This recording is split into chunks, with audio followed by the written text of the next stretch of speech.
Au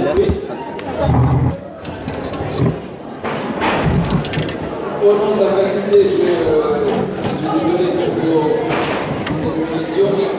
Il n'y a aucun amphithéâtre disponible ni demain ni vendredi, d'accord? Ce matin, l'ensemble 4 devait avoir cours à part. La moitié des gens qui sont ici, il n'y a pas d'amphi. D'accord? On n'a aucune autre solution que être tous ensemble. Parfois, ça ne fait pas de mal d'être tous ensemble, d'accord? Donc, on va, s'il vous plaît, si vous êtes là, c'est pas pour chuchoter, on va essayer de terminer rapidement. Comme ça, vous êtes dans de bonnes conditions pour votre petit examen blanc. Donc, pour l'examen blanc, vous notez bien, comme le 1er mai c'est férié, donc l'ensemble 4 n'aura pas cours le lundi 1er mai, donc l'ensemble 4, vous allez venir le 3 mai, après-midi, à la même heure, comme aujourd'hui. Pour l'ensemble 5, vous venez en cours normal, d'accord? Et vous venez avec des feuilles de papier pour composer. On va faire 1h30 d'entraînement, comme ça vous êtes en conditions réelles, et comme ça vous arrivez le jour de l'examen bien entraîné. Et normalement, le jour de l'examen, il ne devrait pas y avoir de problème. D'accord? Est-ce que c'est clair pour tout le monde? Allez,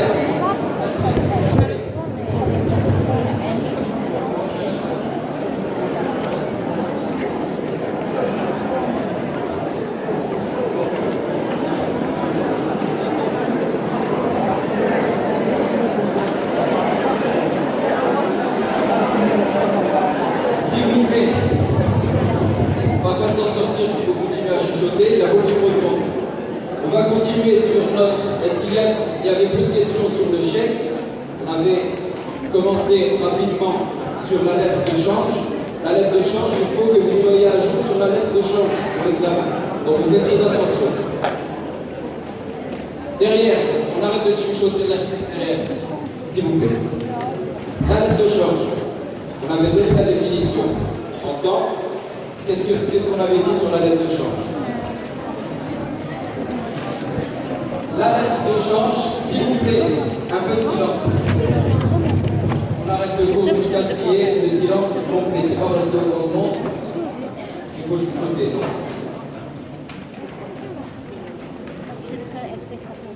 La lettre de change, qu'est-ce que c'est? On avait dit que c'est un instrument de paiement et un instrument de crédit à la fois. Pourquoi c'est un instrument de paiement?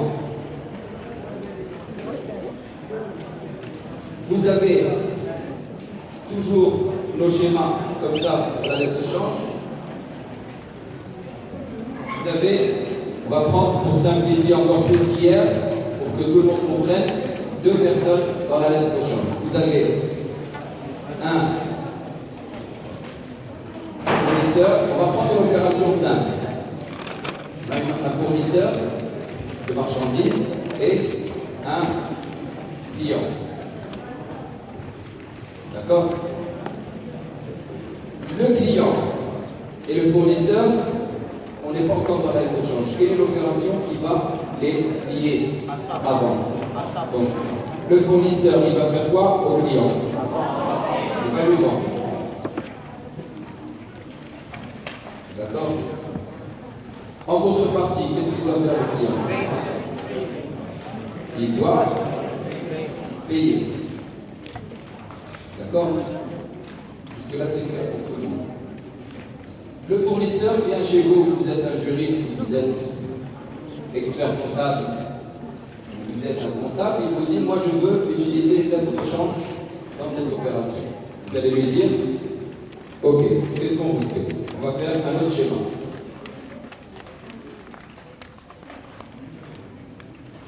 Le fournisseur, celui qui reçoit l'argent, on avait dit que c'était, si on voulait qualifier juridiquement, le créancier.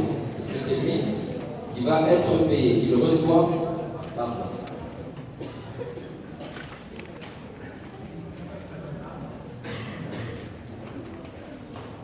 Donc ici, si on veut le qualifier juridiquement, créancier.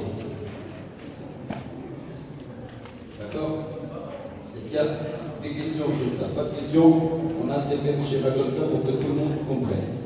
Le débiteur, ici. Alors le principe de la lettre de change, pour ceux qui ne sauraient pas encore ce que c'est que le créancier va pouvoir tirer une lettre d'échange. Sur qui il va la tirer? Sur le débiteur. Donc ici, on complète. On dit qu'ici c'est un tireur. Ici, c'est un tiré.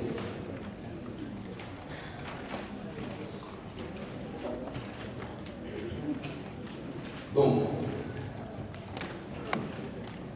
lettre de change.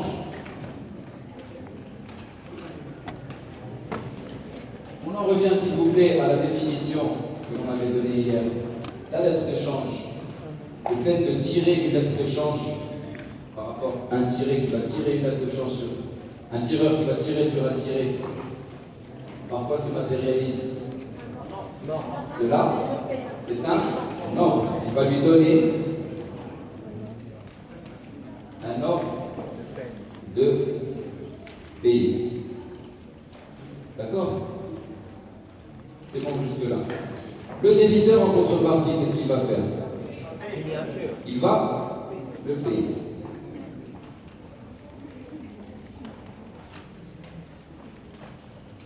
Ici, lorsque on a une vente, dans une vente, quelle est l'obligation principale?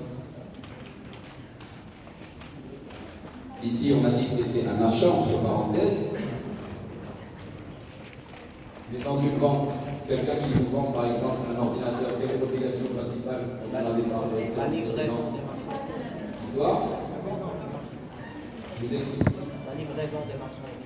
Livraison des marchandises, il doit vous livrer la chose. Parce que ce n'est pas parce que l'autre personne doit vous donner de l'argent que vous n'avez rien à faire en contrepartie. Il doit vous livrer la chose. Donc, livraison.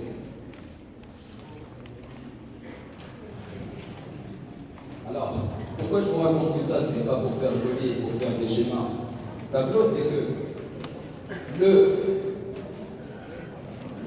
créancier ici, il va, par exemple, aujourd'hui, nous sommes le 12 avril 2017, il va faire la vente. Il va vendre. D'accord? Le débiteur, il lui dit, monsieur, moi j'ai beaucoup de charges, j'ai beaucoup de taxes à payer, etc. Je n'ai pas de quoi vous payer. Il va lui dire, si vous n'avez pas de quoi vous payer, je ne peux pas vous faire un crédit. On va faire une lettre de change que l'on va utiliser sous forme d'instrument de crédit. Donc il va lui dire, je te livre le 12 avril, le 13 avril par exemple, marchandise. On signe une lettre de change maintenant à échéance du 20 avril. Alors tout ça, on est tout simplement en train de récapituler, de rappeler ce que l'on a dit hier. Si je vous dis que l'échéance de la lettre de change est au 20 avril, qu'est-ce que ça veut dire? Je vous écoute. À la date d'échéance.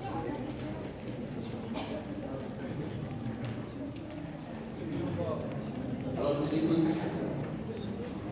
C'est ce qu'on a dit hier et avant-hier.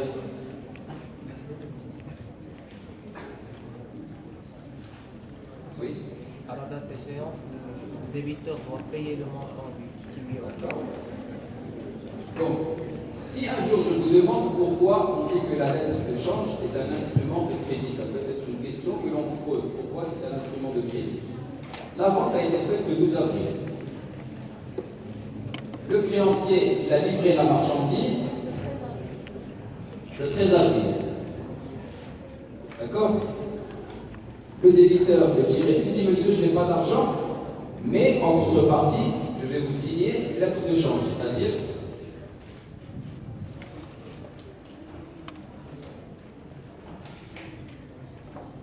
c'est une preuve, et un titre de paiement, comme quoi je devrais vous payer à une certaine échéance. Il lui dit à partir de quelle date vous pensez pouvoir avoir l'argent pour me payer. Ici, supposons que ce soit une semaine après le 20. Donc ici, échéance, c'est le paiement. D'accord? Pourquoi je raconte tout ça encore une fois? La principale différence entre un chèque qui est payable dès qu'il est émis et une lettre de change, c'est que la lettre de change n'est payable qu'à partir de l'échéance qui est fixée sur le document.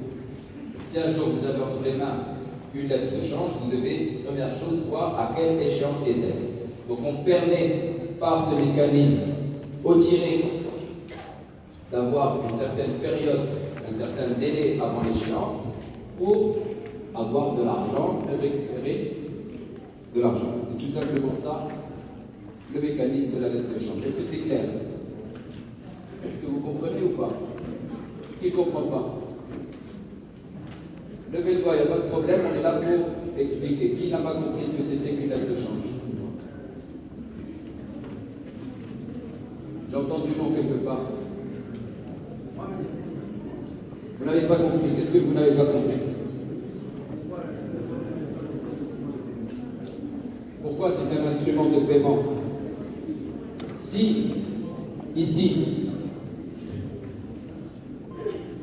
on avait dit que c'était un instrument de crédit, c'est quand même aussi un instrument de paiement. Parce qu'avec cette lettre de change, le simple fait de la donner à votre tiré, ça constituera un instrument de paiement dans sa poche.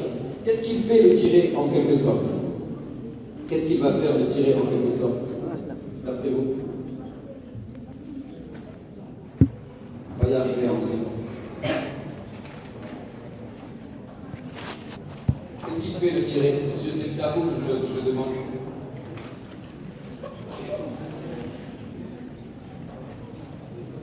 Ici, qu'est-ce qu'il fait le monsieur?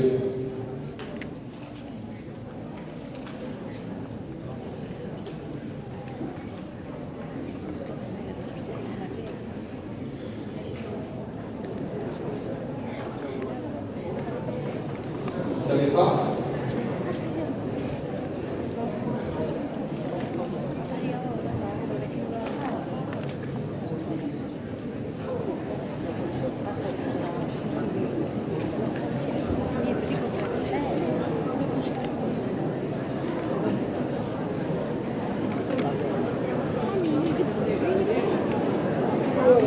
Alors qu'est-ce qu'il fait le tiré?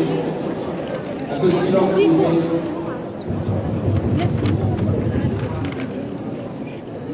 Un peu de silence parce que c'est important ici le mécanisme de la lettre de change. On va supposer, on va prendre tous ensemble un exemple très simple. On a un créancier ici. Le créancier, vous voyez tous que c'est la même chose que le fournisseur. D'accord? Un créancier qui va tirer une lettre de change pour pouvoir se faire payer d'une vente qui a été réalisée aujourd'hui le 12 avril. D'accord? Il va signer une lettre de change avec toutes les mentions obligatoires que l'on va rappeler ensemble et il va dire quoi à son tiré? Il va lui dire cette lettre de change, qu'est-ce que tu vas en faire? Tu vas la prendre. Et ensuite, c'est ça que je vous pose comme question. Qu'est-ce qu'il va en faire? Il va encaisser la lettre de change. Il va se mettre d'accord avec lui sur une date d'échéance. Et ensuite, il va devoir le régler. Alors, il va devoir le régler. À quelle date il doit le régler? À la date d'échéance. C'est-à-dire qu'ils vont se fixer ensemble une date pour pouvoir avoir un règlement. C'est à partir de là qu'on a l'aspect instrument de paiement. Et le fait que ce soit une échéance qui n'est pas immédiate, c'est un instrument de crédit. Parce qu'on donne un crédit à quelqu'un pour payer la lettre de change. Quoi qu'il en soit, on va avancer un peu sur cette lettre de change parce que là, il faut qu'on avance dessus. Hier, je vous avais dit avant-hier de chercher ce que c'était qu'un escompte. Qu'est-ce que c'est un escompte? Qui m'explique ce que c'est que le mécanisme de l'escompte?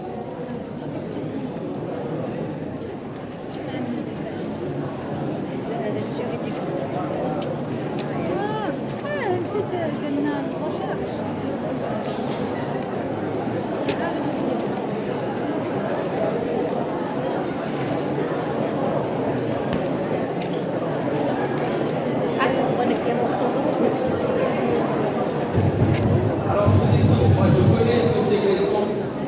Lancez-vous, dites-moi ce que c'est que le mécanisme de l'escompte. Moi, ça ne me dérange pas que ce soit faux, que ce soit pas exactement ce que j'attends. Tiens, se lance. Qui me dit ce que c'est que l'escompte?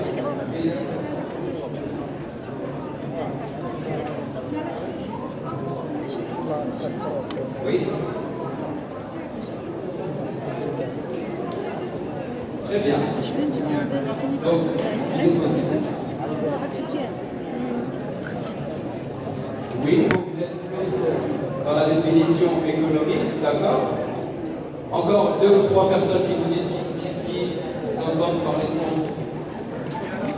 Oui, mademoiselle. S'il vous plaît. Oui. Une opération de crédit, comme a dit votre camarade, oui.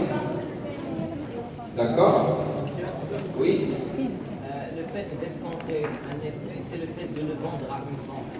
Est-ce que c'est une opération de vente justement? Quelle est l'opération qui matérialise l'escompte? Ce n'est pas le vendre et le vendre, ça c'est une cession de lettre de change. L'escompte, ça sera l'opération de crédit elle-même. Alors on va expliquer pour tout le monde ce que c'est, mademoiselle.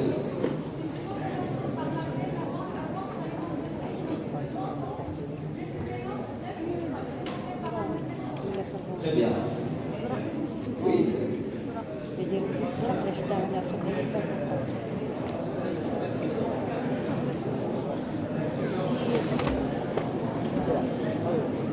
Oui.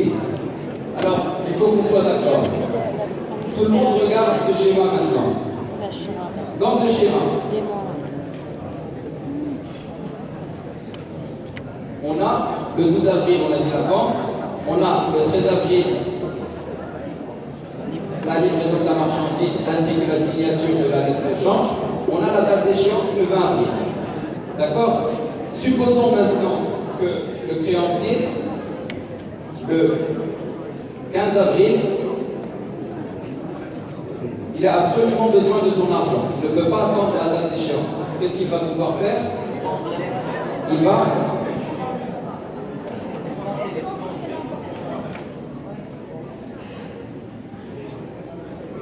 alors, l'escompte, par exemple, chez la BMCI. Il va dire à la BMCI, il va lui dire quoi? Il va lui dire bonjour, j'ai un effet de commerce qui est ma lettre de change. Cet effet de commerce, il a une échéance au 20 avril, mais j'ai besoin que vous m'escomptiez cet effet de commerce. S'il vous plaît, je veux que tout le monde comprenne la lettre de change, s'il vous plaît. C'est pour ça qu'on passe autant de temps dessus. Je veux que vous m'escomptiez cette lettre de change. L'escompte, ils vont lui dire, ok, on va vous faire un escompte, c'est-à-dire qu'on va vous avancer l'argent que doit vous donner le tiré le 20 avril, mais on ne le fera pas gratuitement. Est-ce qu'ils vont prendre en plus les ventes comme ils font d'habitude? Moyennant des intérêts. Ce ne sont pas des intérêts, ce sont des commissions. D'accord?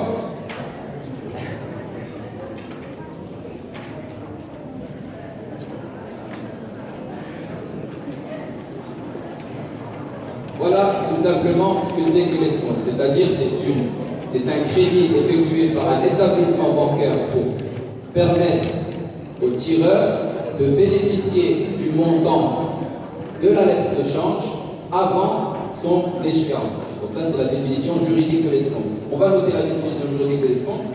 L'escompte est une opération de crédit par laquelle un établissement bancaire va, donc l'escompte est une opération de crédit par laquelle un établissement bancaire va avancer au bénéficiaire de la lettre de change. Va avancer, c'est-à-dire avancer aux bénéficiaires de la lettre de change, entre parenthèses, vous mettez bien le plus souvent égal au tireur. On a dit que le bénéficiaire de la lettre de change était le plus souvent le tireur lui-même. Ça peut être une troisième personne, mais c'est le tireur. Donc par laquelle elle va avancer le montant de la lettre de change au bénéficiaire,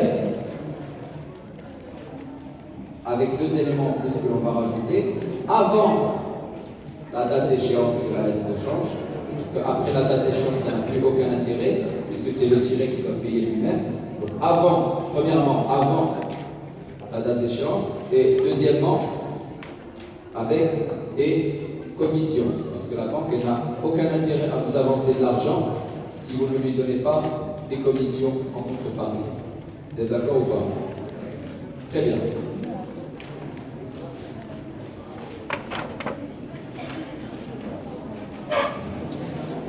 À ce moment-là,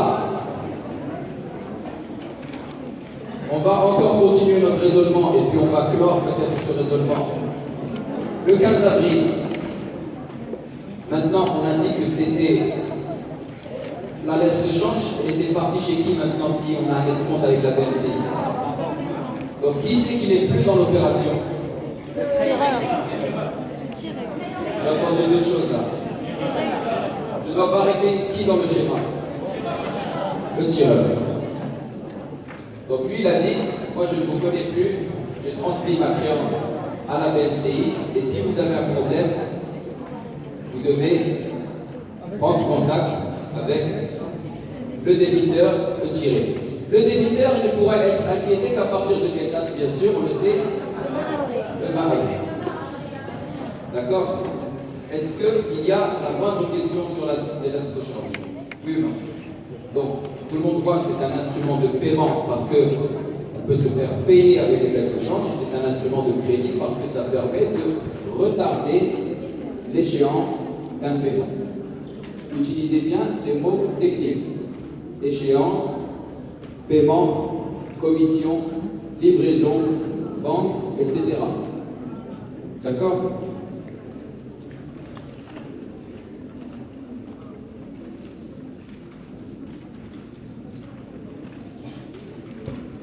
On va continuer maintenant avec les mentions obligatoires qui doivent figurer sur votre lettre de change.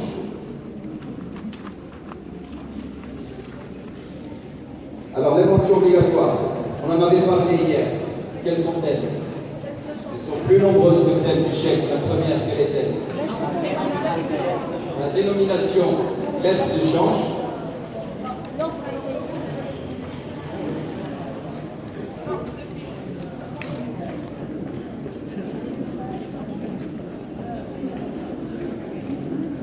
Alors ça, c'est à connaître par cœur aussi, la mention obligatoire.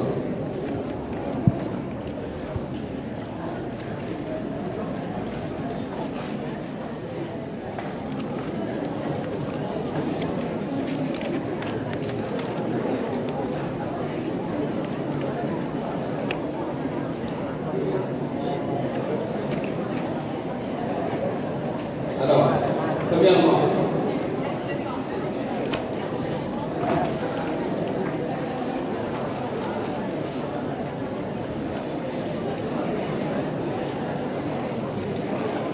donc, lettre de change, c'est à peu près similaire au chèque, sauf qu'il y a un tout petit peu plus de mentions. Deuxièmement, le mandat de payer. Hors de payer. D'accord? Troisièmement, nom et adresse du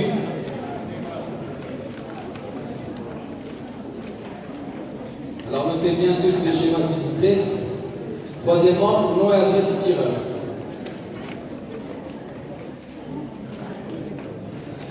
Quatrièmement,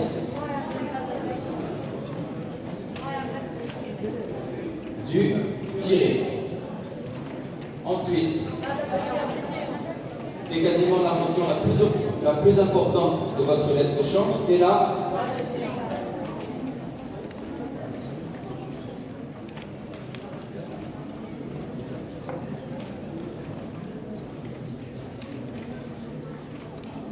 Ensuite,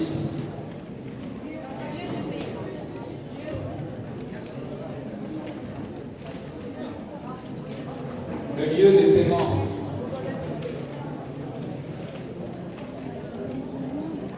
De la lettre de change. Ensuite, c'est à peu près la même chose que le chèque. Hein.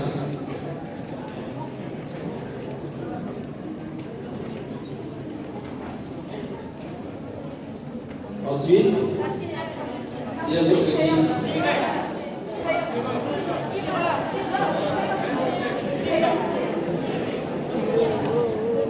Alors, tirez ou tireur?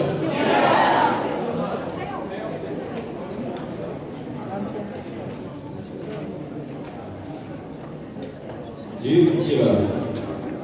Effectivement. D'accord? Donc tout ça, c'est à connaître par cœur. Le tireur, bien sûr, c'est lui qui va devoir signer la lettre de change, puisque c'est lui qui va émettre cette lettre de change à l'encontre de qui? À l'encontre du tiré.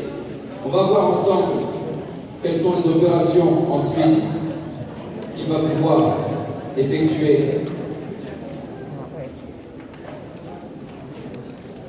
Lorsque le tiré va recevoir cette lettre de change et qu'il va lui dire voilà, on a une lettre de change avec toutes les mentions obligatoires. Appelez-vous le monsieur qui est de ce côté-là. Qu'est-ce qu'il va pouvoir faire pour prouver qu'il est d'accord avec cette lettre de change? Il va signer où?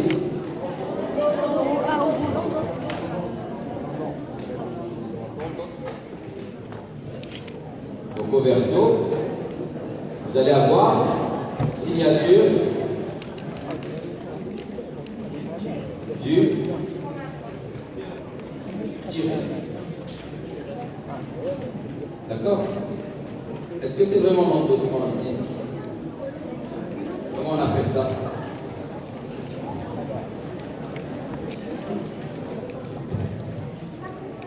L'acceptation. D'accord? Ce n'est pas un endossement. C'est plutôt une acceptation.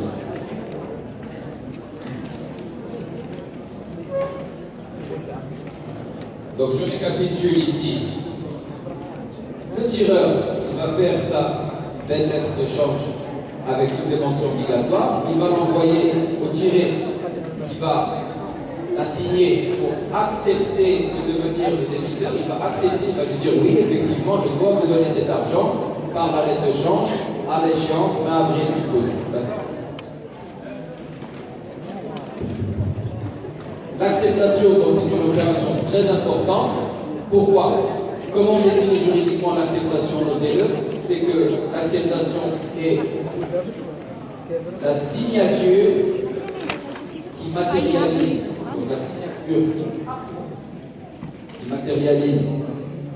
juridiquement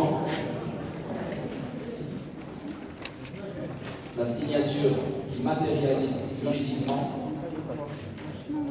bien qui constitue juridiquement l'intention ferme et définitive. Donc c'est une intention ferme et définitive du tiré de devenir le débiteur. Il dit je suis d'accord pour devenir débiteur de cette lettre de change.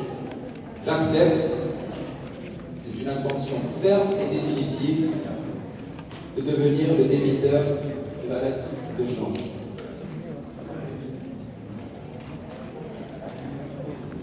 D'accord?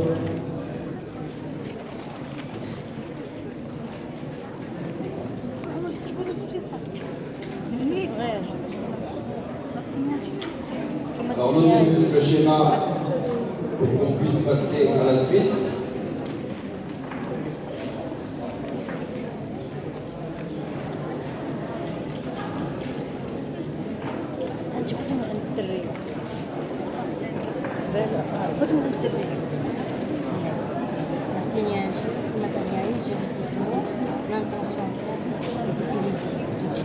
D'une manière.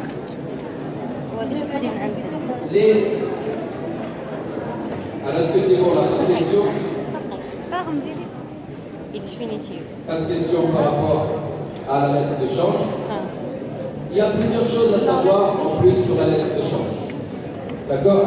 Supposons un jour que je vous dise, j'ai une lettre de change où la mention sur la date d'échéance, celle-ci, n'a pas été remplie. Qu'est-ce que ça implique un peu? Alors, qu'est-ce que ça peut impliquer? C'est une vraie question. Et dites-moi ce que vous en pensez. Si un jour un tireur fait une lettre de change et qu'il n'indique pas la date d'échéance, pourquoi ce serait un an? Vous avez un article qui le dit ou quelque chose qui le dit? Non. Donc effectivement, il faut faire très attention. Si le tireur n'indique pas la date d'échéance, la lettre de change sera payable à vue. D'accord? Comme le chèque. C'est-à-dire que le tireur pourra dire, vous me payez cette lettre de change tout de suite. Justement, j'ai entendu des gens qui disent, si c'est une mention obligatoire, on peut pas la mettre, mais supposons qu'on ne la mette pas, la lettre de change, et elle est payable. Par exemple, aujourd'hui, supposons que ce commerçant il ait fait une lettre de change le 13 avril et qu'il ait fait exprès ou qu'il ait oublié de mettre la date d'échéance. La lettre de change pourra être payée à partir de quelle date? Le 13 avril. D'accord? Quoi qu'il en soit, en ce qui concerne la date d'échéance, vous avez plusieurs possibilités pour cette mention. Donc, soit, premièrement, ça peut être une date fixe, comme on a mis ici le 20 avril. Soit, vous indiquez un délai par rapport à la date d'émission. Vous dites par exemple payable à 30 jours après l'émission. C'est-à-dire si on l'a fait le 13 avril, ça sera payable à partir de quelle date? 13 mai 2017. Troisièmement, elle peut être payable à vue comme un chèque lorsqu'on a dit qu'il n'y avait pas la mention, ou bien que la personne dit qu'elle est payable immédiatement. D'accord? Dernière hypothèse maintenant, pour en terminer avec cette lettre de change. Parfois, il peut arriver que le débiteur refuse de payer la lettre de change. Alors, qu'est-ce qu'on fait dans ces cas-là? Il faut engager ce que l'on appelle une procédure de recouvrement. La procédure de recouvrement, comme on l'a définie, c'est la procédure qui va être engagée. Notez la définition de la procédure de recouvrement.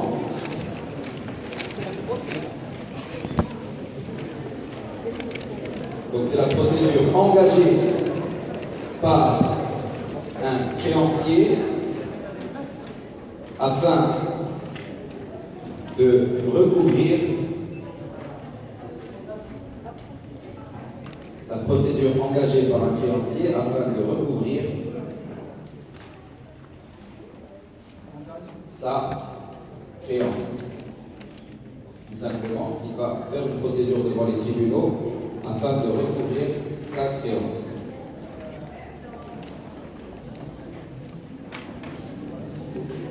Qu'est-ce qu'il va faire? Premièrement, il a deux possibilités. Soit il va demander l'établissement d'un protêt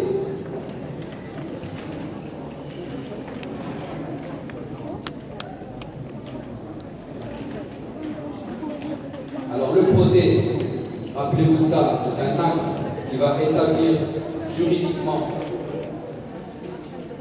l'existence d'un non-paiement, c'est-à-dire il va demander à un huissier de justice par exemple d'établir un protêt. Il va dire monsieur ne m'a pas payé, voilà, sortez-moi un document qui m'indique que monsieur ne souhaite pas me payer, il ne veut pas me payer. D'accord? Le protêt est un acte qui constate le non-paiement d'une créance par effet de commerce. Le fruit. Le protêt, on établir même dans le cas de le refus d'acceptation de la traite? Pas forcément, pas forcément, on verra après. Pas forcément. Le proté, donc c'est un acte qui constate juridiquement le non-paiement d'une créance par effet de commerce. Effet de commerce, c'est La lettre de change. la lettre de change aussi.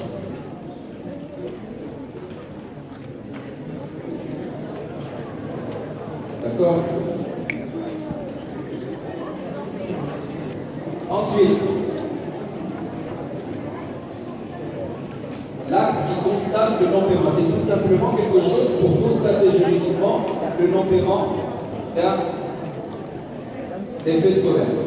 Deuxième possibilité qui se trouve pour le créancier, il peut demander une injonction de payer. C'est-à-dire qu'il va demander au tribunal d'ordonner au débiteur. L'injonction de payer, on en avait parlé la dernière fois.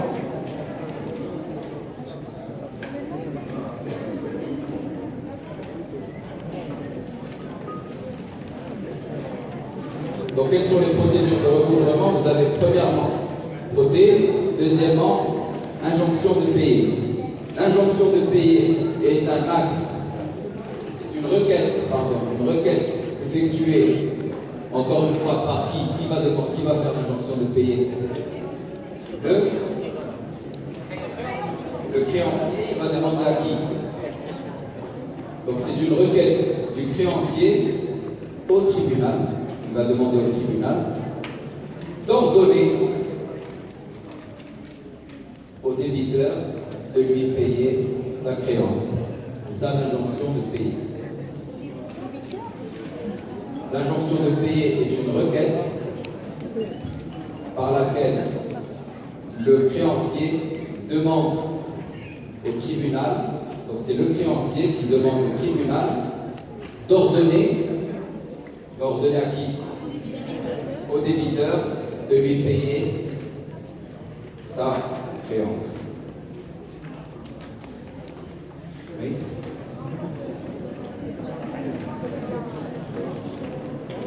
Pardon?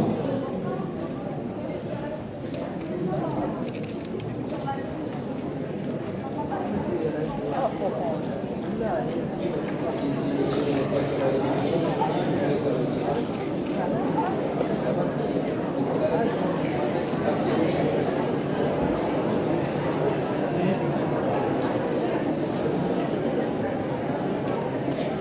Alors, je vous fais, on a terminé maintenant avec la lettre de change à votre niveau, vous n'avez pas besoin de savoir plus d'informations sur ça, s'il vous plaît. Sur l'échec, sur la lettre de change, ce sont deux effets de commerce que vous allez voir et revoir si vous refaites du droit. D'accord? Donc, à votre niveau, gardez juste ces informations en tête, les mentions obligatoires, le mécanisme de la lettre de change et les définitions surtout. Qu'est-ce qu'une date d'échéance? Qu'est-ce qu'une acceptation? Qu'est-ce qu'un proté? Qu'est-ce qu'une injonction de payer? D'accord? C'est ça ce que vous devez connaître. On avait dit que le droit commercial, c'était un droit où il y avait beaucoup de termes juridiques. Je vous fais un petit rappel maintenant, avant de passer à la méthodologie, sur certains points importants du polycop. Je reviens sur... Donc là, on revient, c'est vraiment un rappel. On a fini le programme là, on revient à un rappel. Sur les actes mixtes, on prend un petit cas pratique ensemble.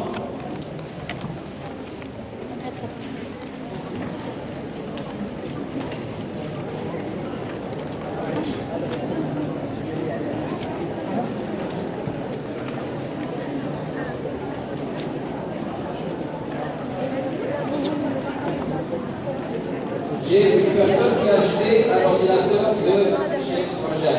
D'accord? Cette personne, l'ordinateur qu'elle a acheté ne marche pas. L'achat, quelle est la nature de cet acte? Alors, qui dit activer? Oui? D'accord? Est-ce qu'il n'y a pas plus de possibilités?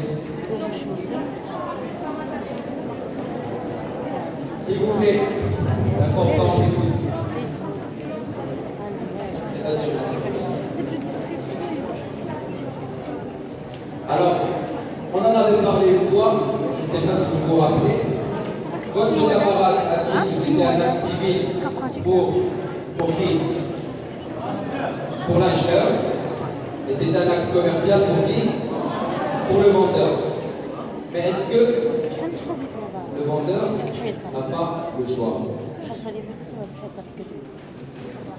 Qu'est-ce qu'on avait dit? Ça, c'est vraiment. Il faut vraiment voir la nuance qu'il y a. Est-ce que Marjan ne peut pas considérer que c'est un acte civil? Oui ou non? Est-ce que Marjan peut partir devant la juridiction civile? Pourquoi pas? Oui. Oui. Mais qu'est-ce qu'on avait dit sur le droit commercial? Ça, on revient vraiment à votre première séance. Qu'est-ce qu'on avait dit sur le droit commercial? C'est un, oui mademoiselle, pardon, un droit qui vous laisse le choix. D'accord? Le droit commercial, rappelez-vous que c'est un droit qui est plus protecteur pour les non-commerçants que le droit civil. Donc, la vraie réponse à cette question, c'est que pour l'acheteur, c'est-à-dire la personne physique particulière, elle n'aura le choix que d'une seule. C'est acte civil, elle devra aller devant un tribunal de première instance ou tribunal de grande instance. D'accord? Pour Marjan, vous m'avez dit que c'était un acte commercial. C'est ce qu'on a appris ensemble. C'est vrai. Mais Marjan, peut-être, parfois sur certains aspects, ils vont vouloir aller devant la juridiction civile. Et ils en ont tout à fait le droit. C'est ce que l'on appelle les actes de commerce mixte. Ok? Donc, d'une part, seulement la juridiction civile, d'autre part, soit la juridiction de commerce, soit la juridiction civile, parce que la juridiction civile est moins protectrice que la juridiction commerciale. Deuxième chose maintenant.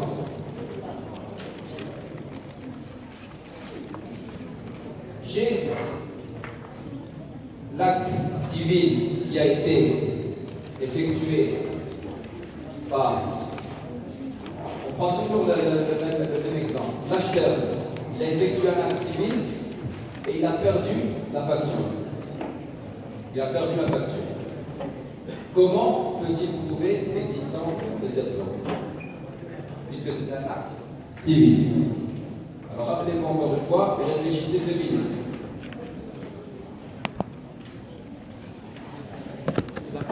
Là, on est sur la preuve d'un acte civil. Qu'est-ce qu'on avait dit sur la preuve en matière commerciale?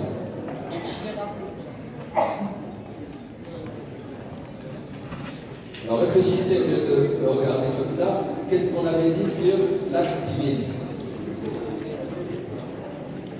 S'il vous plaît, derrière. La preuve. Est-ce que les gens, vous avez le polycope devant vous? Qu'est-ce qu'on avait dit sur la preuve en matière commerciale? Quelle est la caractéristique de la preuve en matière commerciale? Écrit.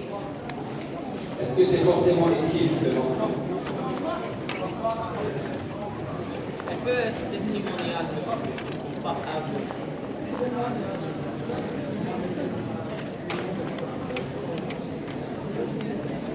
Alors, on avait dit que la preuve en matière commerciale, c'est un grand principe du droit commercial.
Vous avez trois grands principes que l'on va revoir ensemble, qui sont des principes directeurs de votre droit commercial que vous devez toujours avoir en tête pour toutes les questions et pour tous les cas pratiques. Quels sont-ils? Le premier, on avait dit qu'il y avait un choix du tribunal pour la partie la plus faible, c'est-à-dire le consommateur. Le consommateur, par rapport à la partie la plus forte, c'est-à-dire le vendeur. Le consommateur, il va toujours aller devant la juridiction civile. Pourquoi? Parce qu'elle va le protéger, parce que c'est un non-commerçant. Pour la partie pour laquelle l'acte est commercial, elle pourra se prononcer devant les deux juridictions. Rappelez-vous toujours l'exemple de marchand. Deuxième grand aspect, c'est la liberté de la preuve. Lorsque on a fait cette vente d'ordinateur, qu'est-ce que c'est comme contrat? C'est un contrat de quel type? C'est un contrat de quel type? De vente.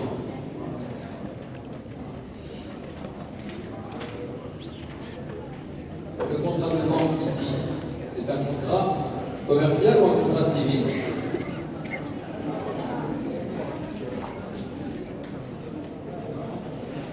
Alors, est-ce que c'est un contrat civil ou un contrat commercial? Pour les deux parties ou bien une seule partie? Pour tout le monde. Il est commercial pour C'est un contrat commercial.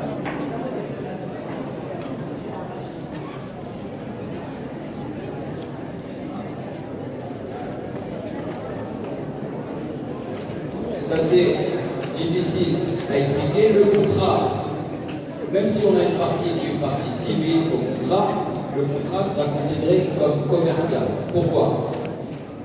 Le contrat de vente, c'est un contrat, notez-le, c'est un contrat commercial par nature.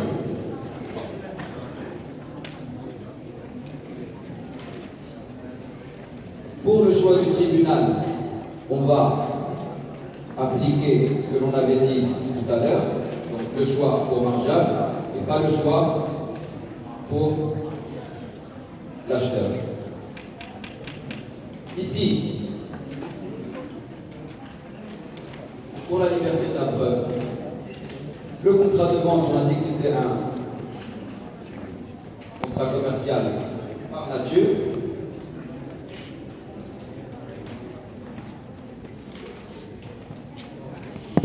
Qu'est-ce que ça implique lorsque je vous dis que la liberté de la preuve est libre en droit commercial? Rappelez-vous ce qu'on avait vu aux séances précédentes. Quel est le contraire de commercial? Civil. En droit civil, lorsque vous faites un contrat de bail, quelle est la seule manière de prouver que vous avez ce contrat de bail? C'est un contrat civil. Je suis sûr qu'on en a parlé de ça. Vous vous rappelez pas? Je reprends alors.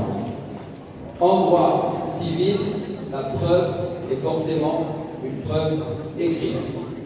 Notez-le.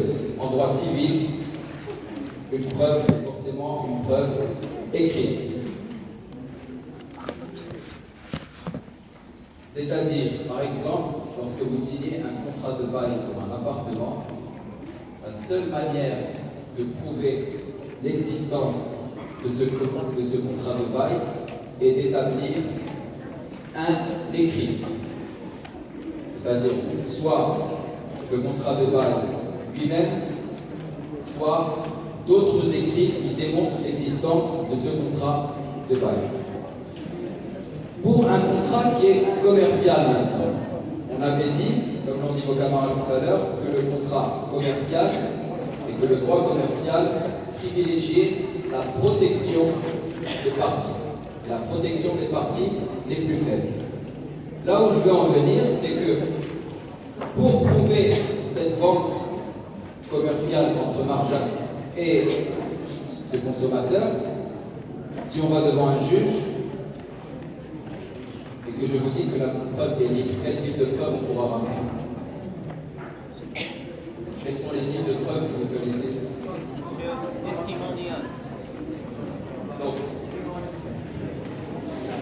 Premièrement, encore une fois, l'écrit, bien sûr. Deuxièmement, testimonial, un témoignage, des aveux.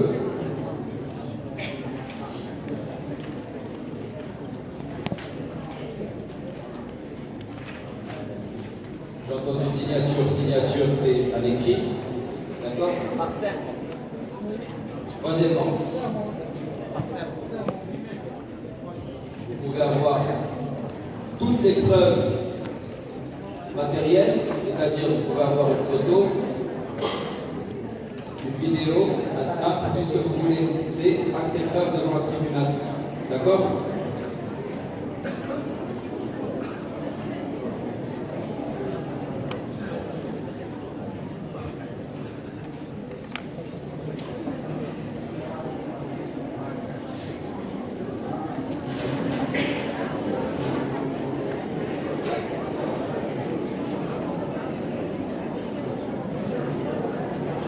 D'accord. Voilà la grande différence entre un contrat commercial et un contrat civil. En matière de contrat de bail, vous ne pouvez pas, par exemple, amener un témoignage. Si quelqu'un dit « Ah, j'ai vu cette personne signer le contrat de bail civil », on va vous refuser votre preuve. Pour ce contrat-là, vous pouvez produire tous les types de preuves que vous souhaitez. C'est la liberté, c'est le deuxième grand principe du droit commercial, avec le choix du tribunal.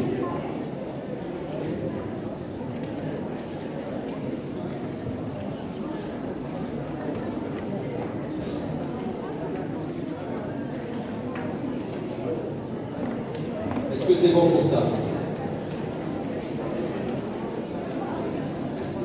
Troisièmement,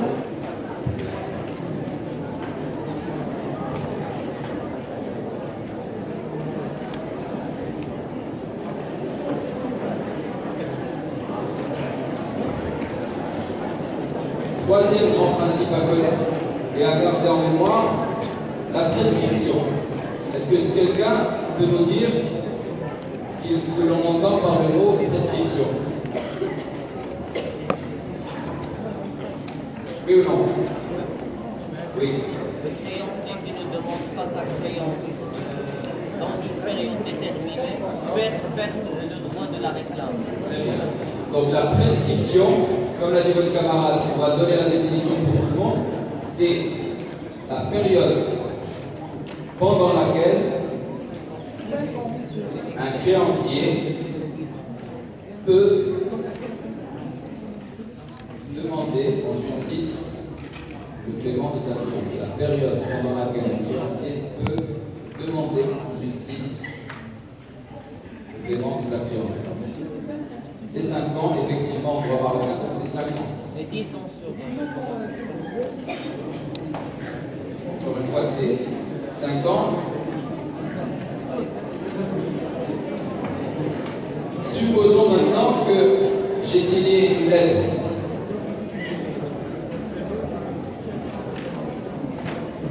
Une lettre de change.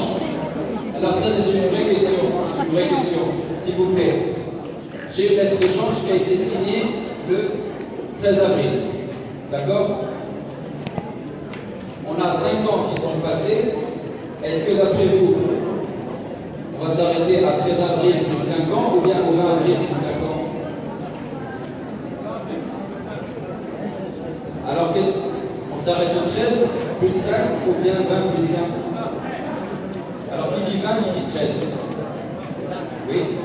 Pourquoi pas?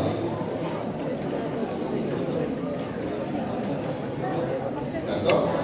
Effectivement, pour une lettre de change, on va se passer par rapport à la date d'échéance. Pour en revenir à la prescription, au-delà du délai de prescription, par exemple, si vous signez un contrat et que la personne ne vous paye pas, au-delà de 5 ans, le juge va vous dire, monsieur, c'est trop tard, vous ne pouvez plus demander en justice votre créance. Pour les actes civils, c'est 10 ans. Pour les actes commerciaux, c'est 5 ans. Donc, troisième grand principe, encore une fois, vous voyez la différence avec le droit civil, c'est le troisième grand principe parce qu'on veut privilégier la vie des affaires et on veut privilégier la fluidité du droit des affaires.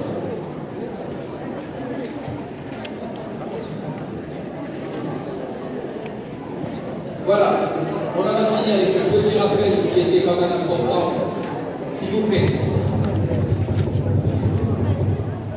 lâchez, un peu de silence. Donc le programme, on a fini maintenant le programme. On va faire, pour que vous soyez tous à jour et que vous ayez tous les mêmes instruments, on va faire un rappel de la méthodologie que l'on avait vue à la première séance.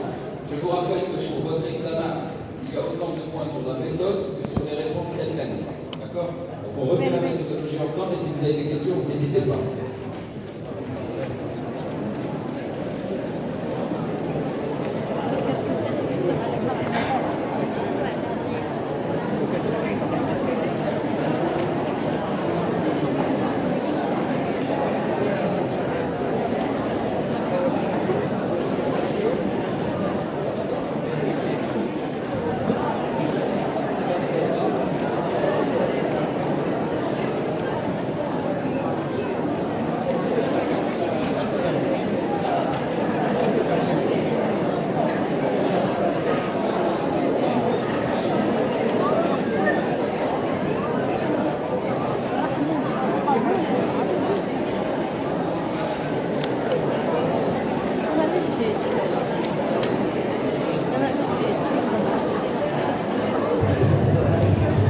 Alors pour ceux qui ont encore en mémoire notre première séance, la question de connaissance, vous avez 10 points sur la question de connaissance et 10 points sur le cas pratique.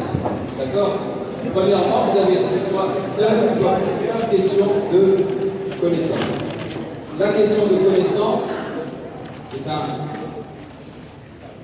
un devoir d'1h30, donc vous êtes noté et corrigé sur, d'une part, l'utilisation des mots-clés. Donc les mots-clés, c'est les mots normalement que vous avez en gras dans votre polycope.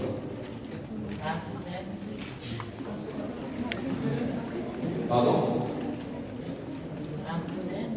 Ça n'a pas de poussière.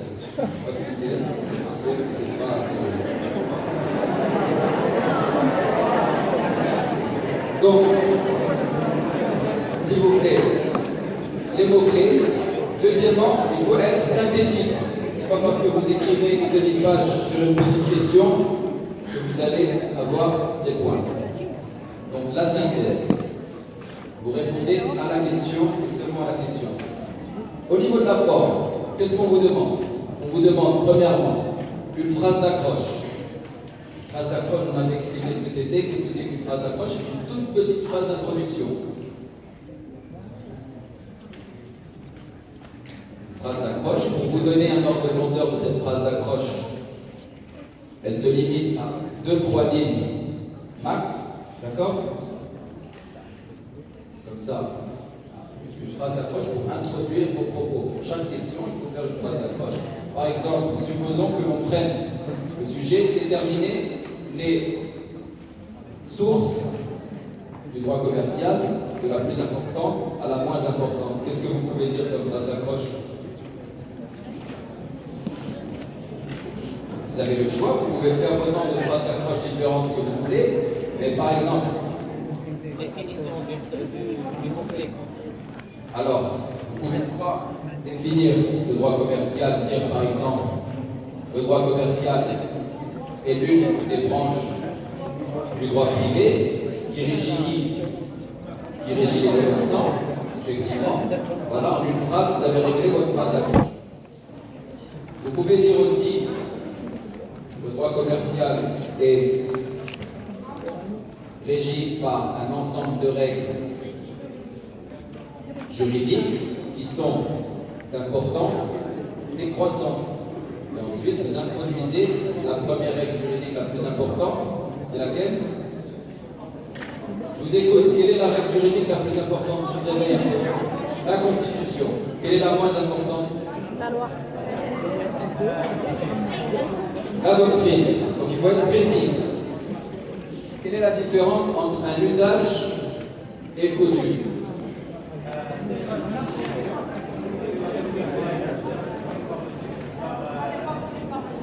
D'accord? Donc, pour ceux qui n'ont pas encore révisé, la coutume, elle est nécessairement reconnue par le juge, alors que l'usage, n'est pas obligatoirement reconnu par le juge. Ils ont les mêmes caractéristiques, c'est qu'ils se répètent dans le temps pendant une longue période. Mais on avait dit quoi? On avait dit que ce qui les différenciait vraiment, c'était l'application automatique par le juge ou pas. Donc la coutume, elle aura forcément un peu plus d'importance, même parfois beaucoup plus d'importance que l'usage. Dernière question entre la jurisprudence par rapport à la coutume ou l'usage. Est-ce qu'elle est dessus ou au-dessous? Est-ce que la jurisprudence est plus importante ou moins importante que les usages de la coutume? Pourquoi?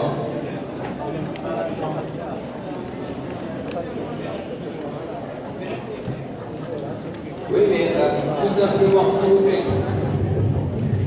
pourquoi la jurisprudence est plus importante que la coutume? Parce que c'est justement le juge qui va appliquer les usages de la coutume.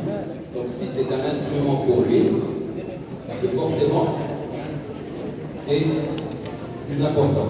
D'accord? Quoi qu'il en soit. Ensuite, deuxième chose.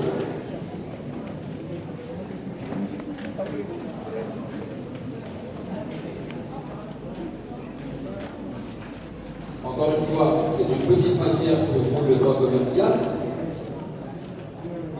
On ne vous demande pas en 1h30 de nous faire un plan apparent. Donc pas de grand 1, grand 2, pas de petit 1, petit 2. D'accord? Vous répondez à la question et vous faites des paragraphes apparents. Donc vous faites la phrase d'accroche, point à la ligne, alinéa, et vous commencez votre développement. Si vous avez plusieurs idées, par exemple, vous allez faire autant de petits paragraphes que d'idées principales. D'accord? Est-ce que c'est clair? Qui n'a pas compris? Qui a dit non? Vous faites une phrase d'accroche, point à la ligne, alinéa, vous commencez votre plan. Par exemple, là, on a les sources du droit commercial, vous faites combien de retours à la ligne? Autant de retours à la ligne qu'il y a de sources du droit commercial pour que votre devoir soit clair et cohérent. D'accord? Ce que je ne veux pas, c'est qu'il y ait des grands 1, grands 2. En 1h30, on ne fait pas de grand 1, grand 2. D'accord? Troisièmement, ça, on ne va pas vous le dire dans des ouvrages, etc. En droit, on ne fait pas de conclusion. D'accord? Vous ne faites pas.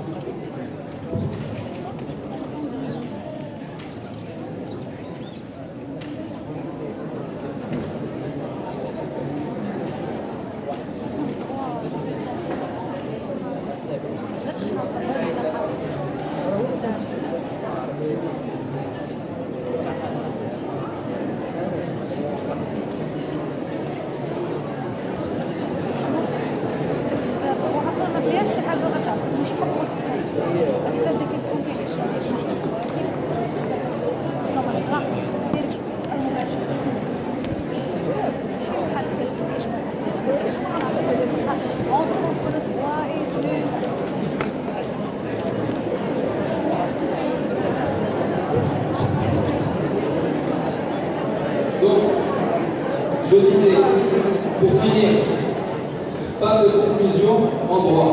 Enfin, pour ce qui est mon cas.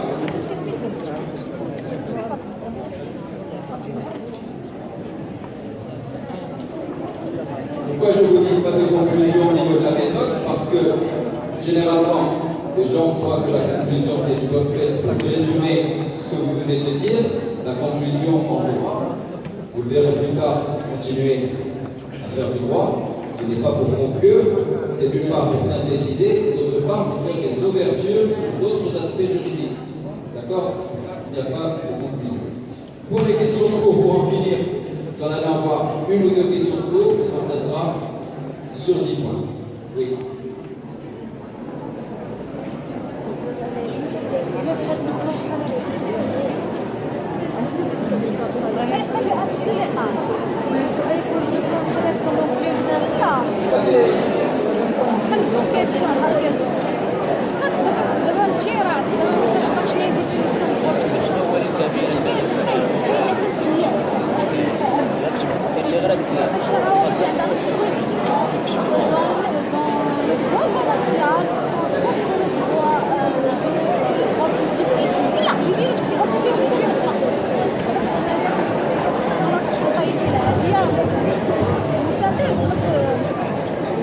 Dernière chose, bonne question de votre camarade.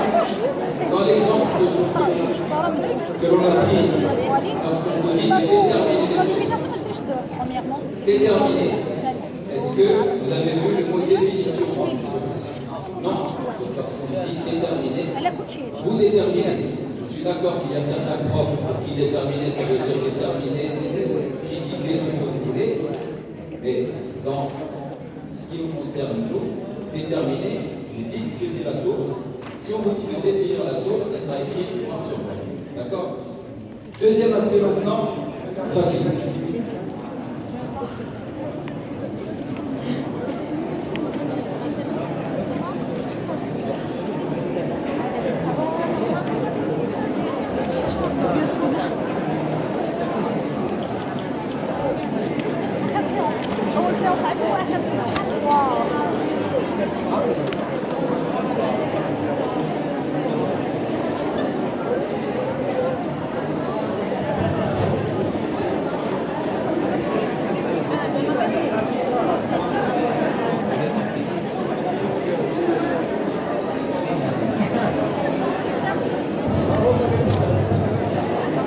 Un peu de silence s'il vous plaît. Le cas pratique maintenant. J'ai eu des questions de vos camarades par rapport au cas pratique. Si vous n'avez pas votre cours en tête et que vous ne connaissez pas votre cours, vous ne pouvez pas faire le cas pratique. D'accord? Le cas pratique, c'est un contrôle de connaissances pratiques.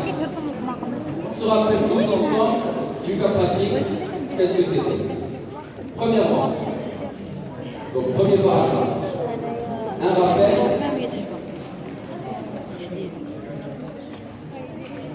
des faits. Avec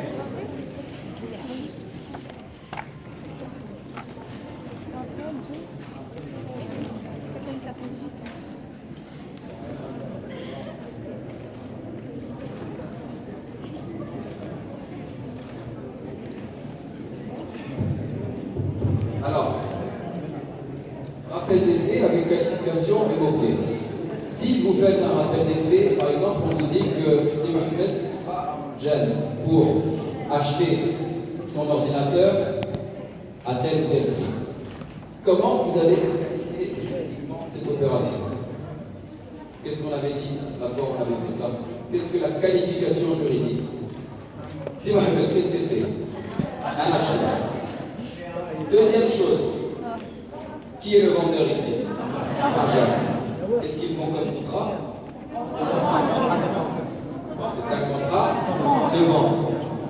Vous pouvez dire aussi un contrat d'achat, ça dépend de la perspective de laquelle on se place, mais c'est un contrat de vente normalement. D'accord? Qu'est-ce qu'on a oublié ici de qualifier? On a qualifié.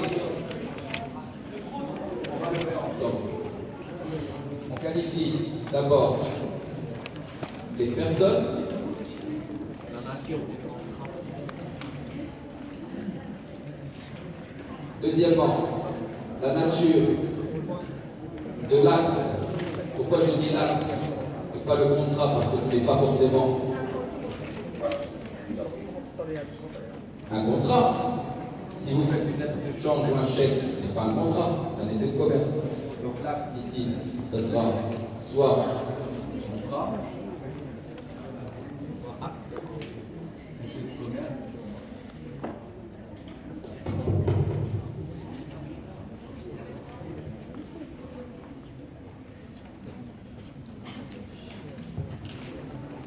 ainsi de suite. Qu'est-ce que ça peut être aussi? C'est soit un acte juridique, soit un fait juridique. Quelle est la différence entre un acte juridique et un fait? La volonté. Effectivement, par exemple.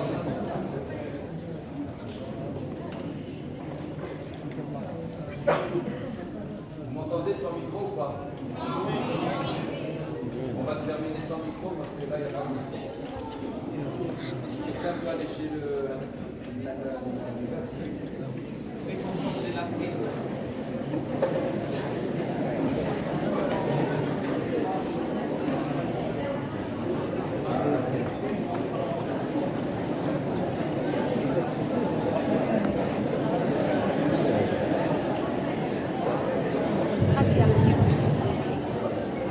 Bon, on va essayer de... Là, on est dépendant du micro. Je disais qu'un fait juridique et un acte juridique, ça peut différencier par quoi, moi j'ai entendu, par La volonté. la volonté. Donc l'acte juridique, c'est quelque chose que vous avez la volonté de faire, quelque chose de volontaire, et le fait juridique. Là, La naissance, c'est si vous n'avez pas la volonté. fait juridique, c'est la volonté.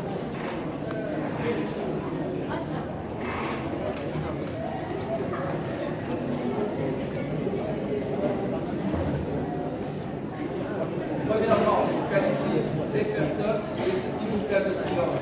Deuxièmement, on va qualifier la nature de l'acte. Qu'est-ce qu'on a oublié ici dans l'opération? Enchaînement. On a oublié quelque chose de très simple, que notre exemple il est très simple. Ordre chronologique. Le produit. Troisième chose à ne jamais oublier, l'objet.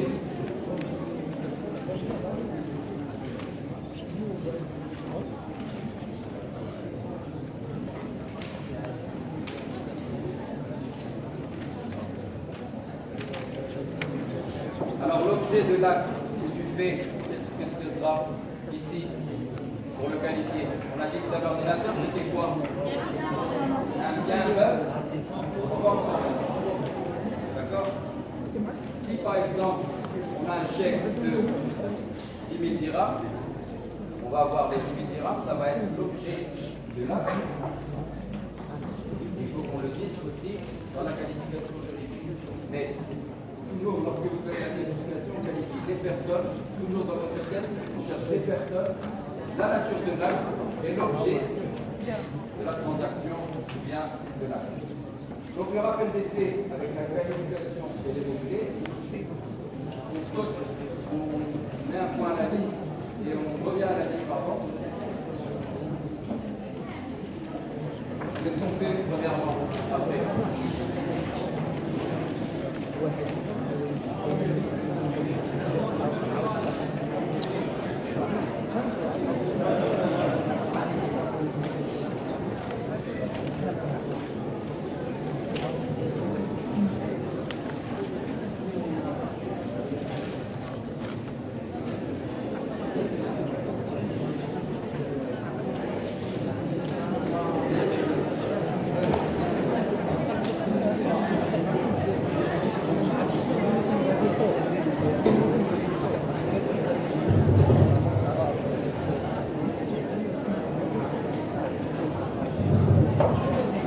Deuxième chose maintenant, après le rappel des faits, lorsque vous avez rappelé les faits, il faut procéder à votre rappel de la règle de droit applicable.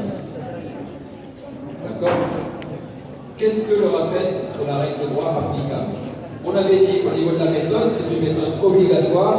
Vous introduisez toujours ce paragraphe en disant en droit. Avant de commencer à parler, vous dites en droit, virgule, et vous commencez à parler. D'accord? Ça, c'est la méthode du cas pratique. Lorsque l'on dit en droit, c'est tout simplement que vous devez faire appel à vos connaissances que vous avez dans la tête, ce que vous avez appris, et vous allez choisir la règle qui sera applicable à tel ou tel problème juridique. D'accord?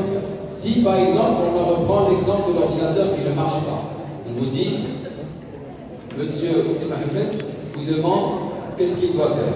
Vous allez lui dire quoi? Vous allez lui dire en droit, l'article tant du code de commerce, ou bien l'article tant du code civil, ou bien le grand principe du droit que vous connaissez, nous dit en matière d'ordinateur qui ne marche pas, la loi nous donne plusieurs possibilités. D'accord? Qu'est-ce qu'on a comme possibilité d'après vous dans la loi lorsqu'un ordinateur ne marche pas? Logique, c'est vraiment de la logique. Quelqu'un vous prend l'ordinateur à des preuves qui ne marche pas. Qu'est-ce que vous pouvez faire avec lui? Alors un par un, s'il vous plaît, oui. Premièrement, la solution la plus expéditive et la plus logique, ça serait de demander le remboursement. Vous dites, en droit, l'article, ça c'est vraiment un exemple, c'est pas quelque chose qu'on a vu, mais c'est un exemple. L'article 30 du Code de commerce nous permet de demander un remboursement en cas d'ordinateur en panne. Mais ce n'est pas tout. Qu'est-ce qu'il y a d'autre comme possibilité? Un échange. Deuxième possibilité, vous dites, en droit aussi, l'article tant du Code de commerce, l'article tant du Code civil, permet à un acheteur qui le souhaite, cette fois-ci c'est qui le souhaite, de demander un échange par garantie de son bien meuble corporel. Qu'est-ce qu'on a oublié ici comme dernière hypothèse qui est permise? Est-ce qu'on ne peut pas diminuer? Diminution du prix. On peut lui dire diminution du prix, etc. Donc tout ça, c'est vraiment des exemples pour vous montrer qu'il faut donner la règle applicable.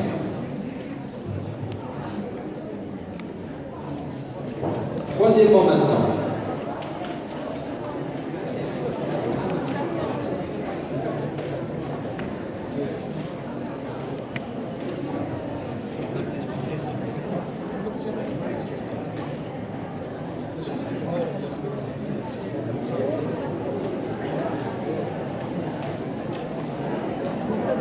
Troisièmement maintenant, vous avez donné la règle de droit. D'accord? Vous devez dire en espèces, c'est-à-dire pour les faits que l'on vous a présentés, qu'est-ce qu'il doit et qu'est-ce qu'il peut faire. Cette partie-là, vous allez la produire toujours comme ça, en l'espèce. D'accord? Ça, c'est obligatoire ce que je vous mets ici. Apprenez à le faire. D'accord? En l'espèce. Qu'est-ce que ça veut dire en l'espèce? En l'espèce, c'est tout simplement la règle de droit, la majeure du raisonnement. On va l'appliquer à notre situation réelle. On va dire, on avait la loi qui dit ça, qui dit ça, qui dit ça. Donc, M. Sylvain doit, par exemple, demander à un jeune, sous un certain délai, supposons de 15 jours, l'échange de son ordinateur, ou bien il peut demander le remboursement total, ou bien, si un jeune refuse, il doit demander des dommages et intérêts, il peut aller devant le tribunal, et ainsi de suite. Tout ça dépendra du type de question qui vous est posée. D'accord? C'est vraiment un exemple que l'on prend pour que tout le monde comprenne. D'accord? Donc ça, c'est la mineure du raisonnement.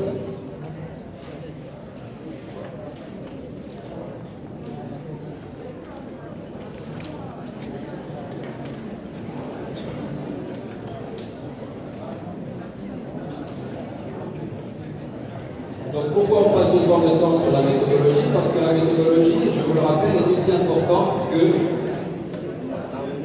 votre...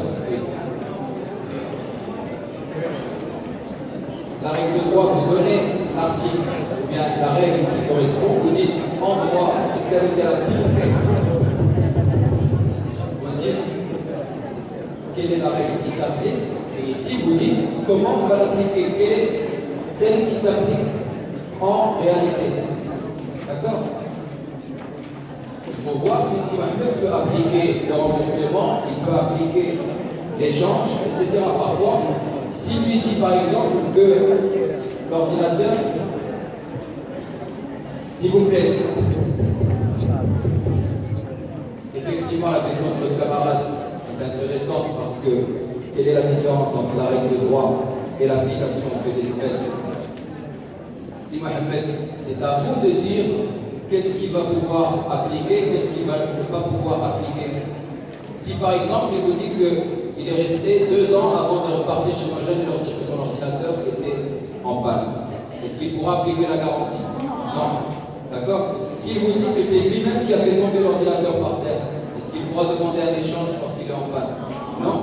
Donc c'est à vous de voir en fonction de l'énoncé quelle est l'application. Donc ici, vous faites un choix dans votre tête de la règle de droit applicable, et ici vous faites l'application au cas d'espèce de cette règle de droit. Quoi qu'il en soit, on a encore une séance, donc comme je l'ai dit, débutée pour tout le monde, on va faire une première heure et demie en situation réelle, on va faire la correction ensemble, comme ça tout le monde n'aura aucune excuse pour le jour d'examen. Ne vous inquiétez pas, normalement il ne devrait pas y avoir de problème. Juste, vous révisez bien votre polycope ainsi que les effets de commerce. Je vous enlève du polycope de la révision les moyens pour la protection des créanciers du vendeur. Donc tout ce qui est surenchère du 6e, tout ça, il n'y aura pas au programme, mais tout le reste, depuis le début du polycope, vous avez révisé.